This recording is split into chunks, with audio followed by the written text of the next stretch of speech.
Hi, my name is Celina Navarrete, and I'll be presenting on Trafigura, a toxic journey in Abidjan, Ivory Coast.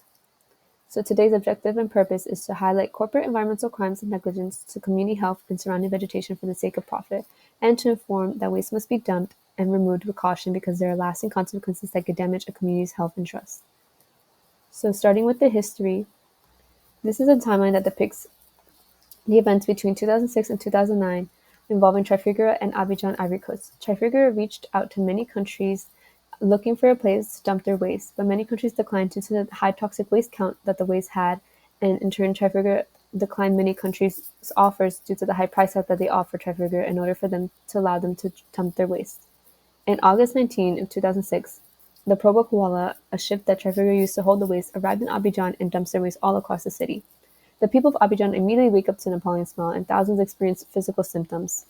This caused the Ivorian president and the Ministry of Health to call an emergency medical response. By the end of October, this response finishes, and in 2007, the government decides to compensate its victims, to which we find out today that many of the victims have not received compensation and are still paranoid from the events of the toxic waste dumping. And now, as said before, on August 19, 2006, 500 tons of waste were dumped around Abidjan.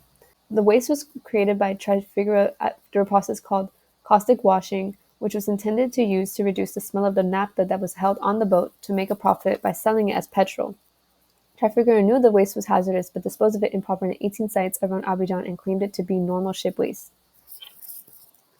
And to our right, we see this map showing the population density across Abidjan, and these red areas show a high population density along the coastal lines, which is where the Trafigura mainly dumped this toxic waste.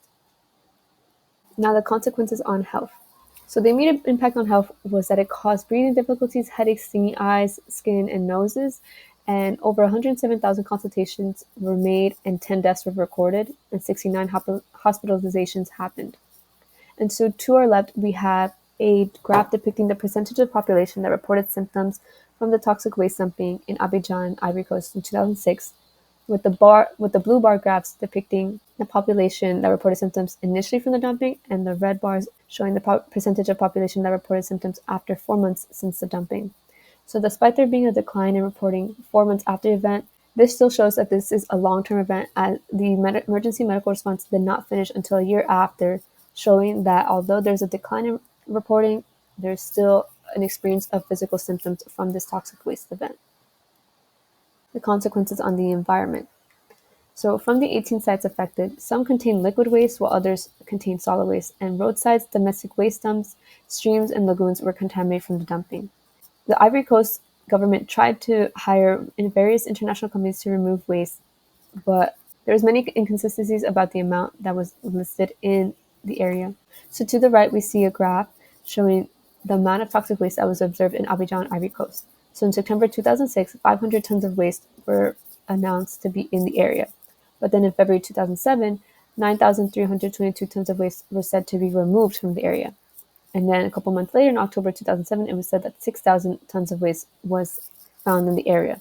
This shows the inconsistencies of the toxic waste that was found in the area and the lack of transparency from Trafigura to relay the information on how much they actually dumped in this area. In addition, this cleanup of the waste site took over 9 years to complete, and there's still no knowledge if all the toxic waste has been removed. In the aftermath, Trafigura still denies responsibility for the dumping, maintaining that it believed the local company would dispose of the waste safely, and it also denies any serious or long-term health effects it might have had. Trafigura was met with legal measures from the Ivory Coast, and they did come to a settlement, and that settlement was used to compensate the people of Abidjan, but many of them still have yet to receive compensation, as only those who attended public hospitals for treatment were paid. In summary, the 500 tons of waste that were dumped in Abidjan have led the people of Abidjan and the environment surrounding it to fall victim to corporate and governmental neglect, as Trafigura still refuses to take full accountability of this event and still does not provide transparency or any more information about what was in the toxic waste and how much they left in the area, and in turn, the lack of government response towards the people for their lack of compensation and their lack of attempts to ease the people and their paranoia of the health factors in this area lead the people of Abidjan to be victims of an environmental health crisis. This concludes my presentation, and thank you so much for listening. Bye.